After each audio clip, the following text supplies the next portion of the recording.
A sua desonestidade consiste no fato de que anteriormente se apoderou dos bens do Senhor para si mesmo e os desperdiçou, usando-os para si.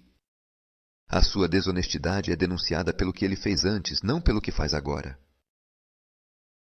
O administrador que doa o que lhe foi dado, o administrador que doa o que o Senhor colocou em suas mãos, mostra que agora entendeu.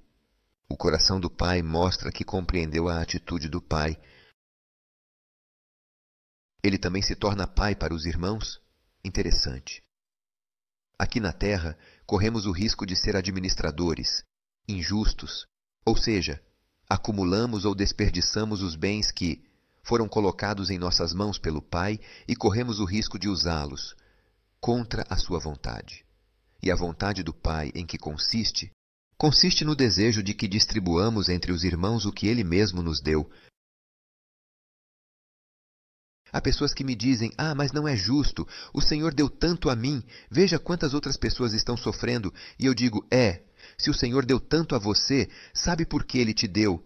Para que você possa não somente não acumular o que te foi dado, mas que você possa distribuir aos outros o que o Senhor te deu, de todos os pontos de vista, material e também espiritual. O Senhor te deu a fé, e quantas pessoas não têm fé? Por quê? Porque talvez não tiveram a oportunidade de se encontrar com o Senhor, e assim não confiam nele porque não o conhecem. E eu que tive a oportunidade de conhecê-lo, que responsabilidade eu tenho? Tenho uma grande responsabilidade para que minha fé possa se tornar carismática. O que isso significa? Que minha fé possa tocar, possa contagiar as pessoas que eu encontro. E isso é fundamental. Isso é muito importante.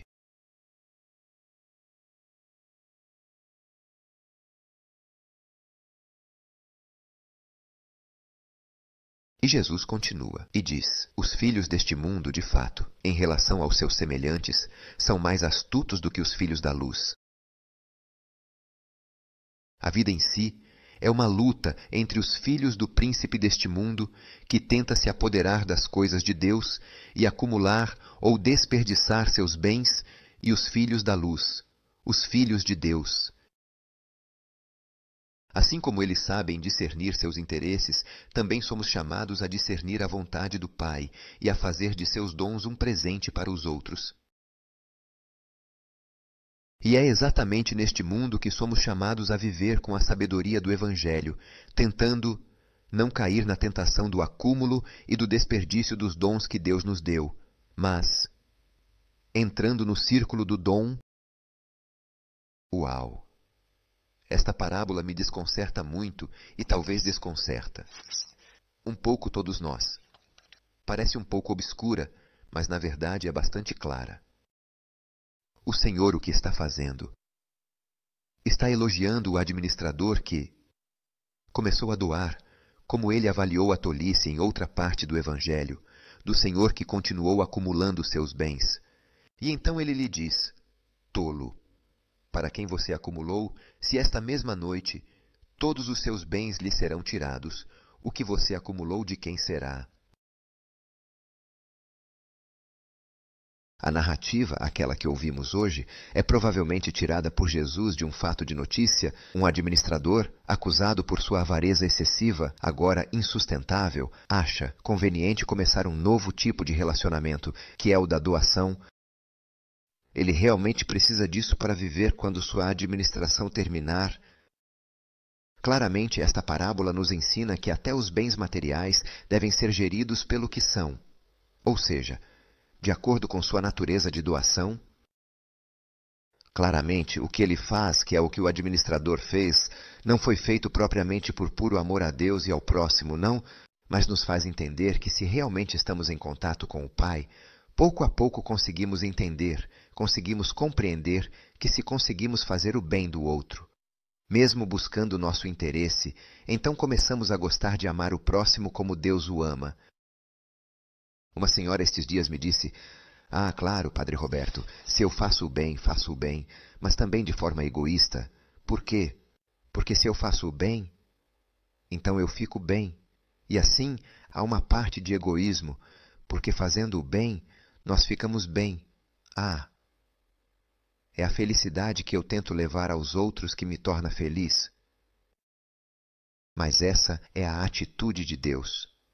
Eu amo para que você esteja feliz. Mas o fato de você estar feliz, isso me faz feliz. É como um bumerangue, é como o eco que, quando eu falo em uma montanha, minha própria palavra retorna triplicada ou quadruplicada. Deus sempre nos oferece uma nova oportunidade para amar e viver. E esta parábola me faz pensar e me pergunto: mas e eu? O que estou fazendo com os dons que o Pai colocou em minhas mãos? Estou acumulando-os. Estou desperdiçando-os. Podem ser bens materiais como bens espirituais. Mas os bens que me foram dados em minhas mãos e em meu coração não são meus, porque eu, como dissemos antes, nasci nu e nu retornarei ao Pai, como disse Tiago, João. E eu tenho certeza de que na medida em que eu uso esses bens para o bem dos irmãos, o Pai me elogia, mas eu mesmo estou bem, e me diz, continue. Na medida em que você doa, você adquire sua identidade de filho de Deus, de irmão de todos. Como dizia o Papa João Paulo II, a fé se fortalece ao ser doada. Mas parece um paradoxo. Como algo doado pode se fortalecer, e assim também os bens materiais que o Pai colocou em nossas mãos se fortalecem na medida em que os doamos. Nestes dias, uma senhora se aproximou com muita dor para pedir perdão por um pecado cometido há muitos anos e até tinha vergonha de dizer. E então, pouco a pouco, conseguiu, com o tempo. Era um pecado que ela nunca havia conseguido confessar, porque achava que era muito grave. E pensava que Deus nunca a perdoaria. Entre lágrimas, ela me disse que, quando era jovem, havia abortado. Mas isso para ela era uma grande dor, e ela se envergonhava de ter feito algo assim. Ela estava arrependida pelo que havia feito. Eu a ouvi e então eu lhe dei a solução. E eu disse a ela: mas e se você encontrasse alguém que decidisse abortar? O que você diria? O que você faria? E ela estava chorando, não. Não pode abortar. Porque, talvez, pense que seja uma solução, mas não é uma solução. Por quê? Porque depois ela se arrependerá imensamente. Quão importante é poder receber o dom da vida, e se a pessoa não se sente capaz de levá-la adiante quando nasce, que possa haver alguém que possa adotá-la, mas tirar a vida, não. Isso destrói nossa própria vida, nossa maternidade.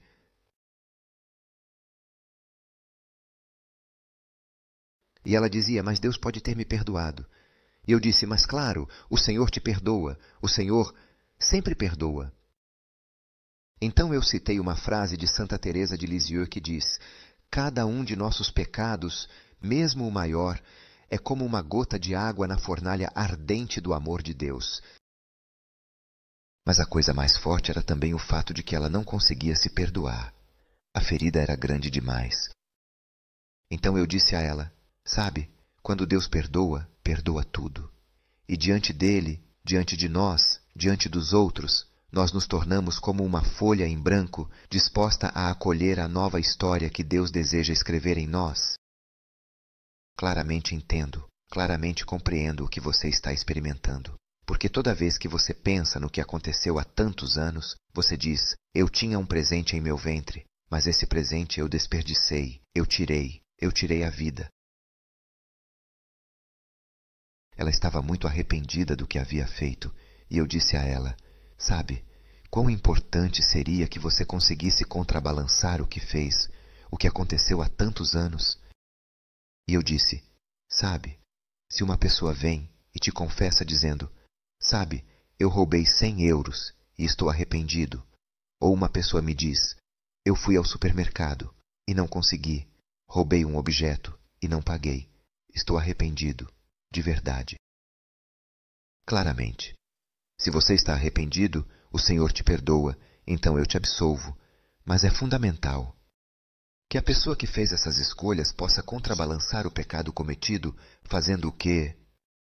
Ou restituindo o que a pessoa tomou de forma indevida, porque tem um ato de egoísmo, é bom contrabalançar com um ato altruísta. Ou se a pessoa roubou no supermercado, claramente é um pouco difícil restituir o que talvez tenha utilizado.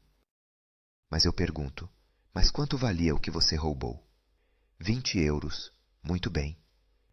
Então, se você encontrar alguém que precisa de ajuda econômica, você, para contrabalançar esse gesto egoísta, pode dar 20 euros para ajudar essa pessoa.